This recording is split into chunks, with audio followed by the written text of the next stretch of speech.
పిల్లలు ఎంతగానో ఇష్టపడే కేక్ని ఇంట్లోనే ఈజీగా హెల్తీగా షుగర్ లేకుండా చేసేద్దామా.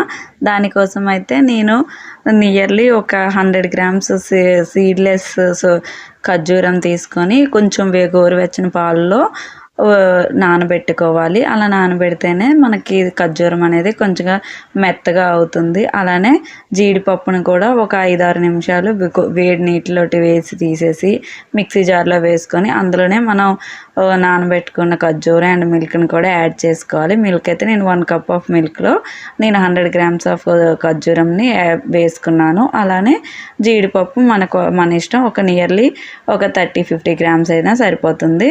బాగా వాటిని మిక్సీ పట్టుకోవాలి. అస్సలు ఇది లేకుండా చాలా స్మూత్ పేస్ట్లా చేసుకోవాలి. అప్పుడే మన కేక్ చాలా నీట్గా వస్తుంది. అండ్ ఈ పేస్ట్లోనే మనం కాచి చల్లార్చుకున్న కొంచెం బటర్ని కూడా యాడ్ చేసుకుంటే మన కేక్ ఇంకా మరింత బాగుంటుంది. దానికోసం నేను 1 కప్ ఆఫ్ మైదాని తీసుకున్నాను. ఈ ప్లేస్లో మీరు గోధుమ పిండి కూడా యూస్ చేయొచ్చు, లేదంటే రాగి కూడా యూస్ చేయొచ్చు.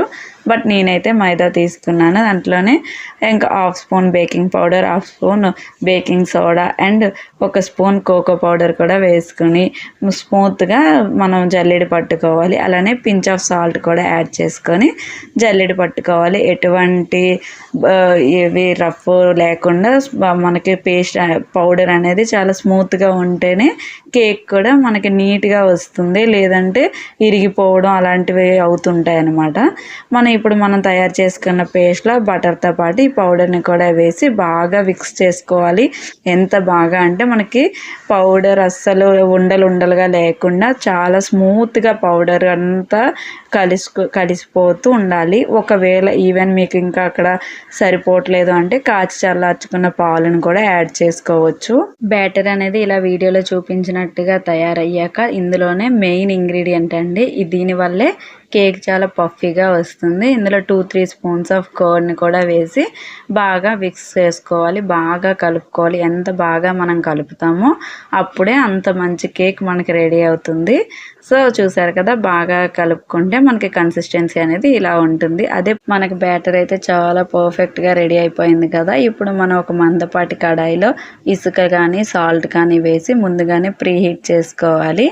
మనం ప్రిపేర్ చేసుకున్న బ్యాటర్ని ఇలా కేక్ ట్రేలో కింద బటర్ పేపర్ కానీ లేదంటే బటర్ ఆర్ ఏమీ లేదంటే ఆయిల్ అయినా సరే రాసేసి ఇలా మనం మైదాని స్ప్రింకిల్ చేసామంటే కేక్ చాలా బాగా వచ్చేస్తుంది. అస్సలు టెన్షన్ పడక్కర్లేదు. అండ్ మైదాని సైడ్స్కి కూడా అప్లై చేసుకోవాలి. చేసుకున్నాక ఇలా మనం ప్రిపేర్ చేసుకున్న బ్యాటర్ని కూడా అందులోకి ట్రాన్స్ఫర్ చేసేసి ఎయిర్ బబుల్స్ లేకుండా బాగా మనం ట్రేని కదిపామంటే ఎయిర్ బబుల్స్ ఏమైనా ఉన్నా కూడా అవన్నీ పోతాయి. మనకి కేక్ అనేది నీట్గా రావడానికి, బ్రేక్ అవ్వకుండా రావడానికి బాగా యూజ్ అవుతుంది. చూసారు కదా, వీడియోలో చూపించినట్టుగా అలా ట్యాప్ చేయండి. అప్పుడే మనకి కేక్ బ్యాటర్ కూడా ఈవెన్గా స్ప్రెడ్ అవుతుంది. అండ్ దట్టు సేమ్ టైమే ఎయిర్ బబుల్స్ ఏవైనా ఉన్నా కూడా అవన్నీ నీట్గా పోతాయి. నీట్గా ఇలా మనకు ప్రిపేర్ అయ్యింది కదా. ఇందులో మనం ముందుగా క్రష్ చేసి పెట్టుకున్న ఏవైనా డ్రై ఫ్రూట్స్ కూడా మనం యాడ్ చేసుకోవచ్చు. నేనైతే కాజుని యాడ్ చేస్తున్నాను. నేను ఈ కాజుని క్రష్ చేయడానికి అయితే చూసారు కదా, ఇదైతే యూజ్ చేశాను. ఇది చాలా బాగుందండి. మీషో నుండి తీసుకున్నాను. ఓన్లీ 70-80 రూపీస్ మాత్రమే పడింది. బట్ డ్రై ఫ్రూట్స్ని అయితే బాగా క్రష్ చేయడానికి యూజ్ అవుతుంది. ఫైనల్గా మన కేక్ అయితే రెడీ అయిపోయింది. చూసారు కదా, టెస్ట్ చేసేటప్పుడు ఇలా టూత్ పిక్ కానీ ఫోర్క్ కానీ పెట్టేసి చెక్ చేసుకుంటే మన కేక్ రెడీ అయ్యిందా లేదని తెలిసిపోతుంది. నియర్లీ 13 to 40 మినిట్స్ అయితే పడుతుంది. బట్ ఒక్కొక్కసారి మధ్యలోనే 1 or 2 టైమ్స్ చెక్ చేసుకుంటే బెటర్. చూసారు కదా ఎంత నీట్గా వచ్చేసిందో. ఫస్ట్ అయితే చుట్టూ కొంచెం మనం చాక్తో కానీ పెట్టుకొని నీట్గా బేస్ నుండి తీసుకుంటే మనకి కేక్ అనేది బాగా వచ్చేస్తుంది. అసలు ఫస్ట్ టైం చేసే వాళ్ళు కూడా ఈజీగా సెపరేట్ చేసేయచ్చు.